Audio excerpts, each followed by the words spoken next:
addageen safuu hin beekne gargar baaste haadha warraa fi waamaraa artisti Hacaaluu Hundeessaa adde Faantuu Damisoo gara waltajjiitti dhufuun haasawaan of taasisti. የልጅነት ፍቅሯን ያጣችው ባለቤቱ ፋንቱ ደምሶ ከአምስተኛ ክፍል ጀምራ እስኪለየን ድረስ ከጎኑ ነበረች። ቢታሰር ቢፈታ ባይታወቅ ዓለም ሁሉ ቢያውቀው ቢያዝን ቢደሰት ለ20 ዓመታት በሷ እቅፍ ውስጥ ነበር። እንደተነሳን ውድ ባለቤቱን ወደ መድረክ እንጋብዛለን።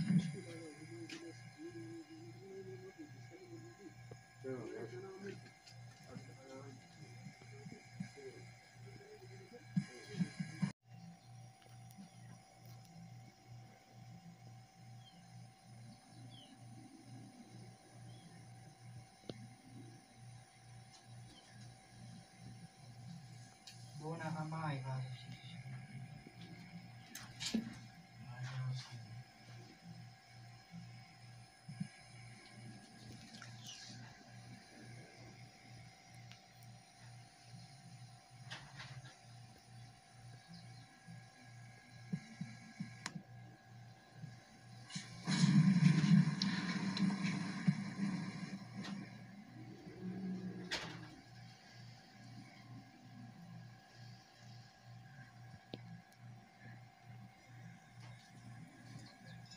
Maalan jedha waanan jedhun qabu dubbachuudhaafis hin dandeenye warri acee koonarraa fudhatan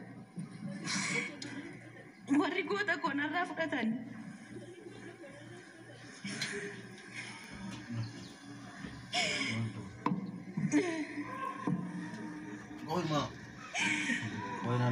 warri harka duwwaa naambisan warri ijoollee isaa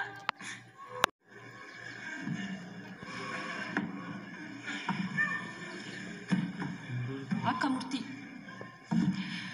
akka isaaniifis duuti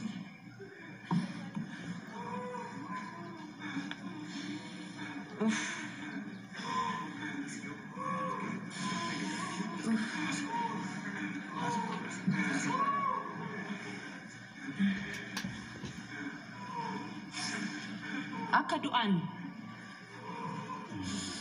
duutni akka itti murteeffamuu barbaada.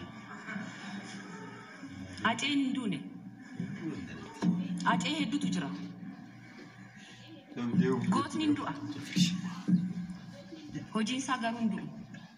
Seenaa bara baraati. Aceen hunda keenya keessa jira.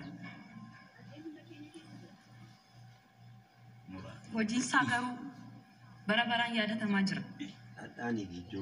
Qaba nahooti nan xinnoo fi taa'e iyyaa kanaafan otoo sinna wamtu nan dhagaa dhiisee deeme iyyaa kanaa dhiifama naa godha. Hacaaluu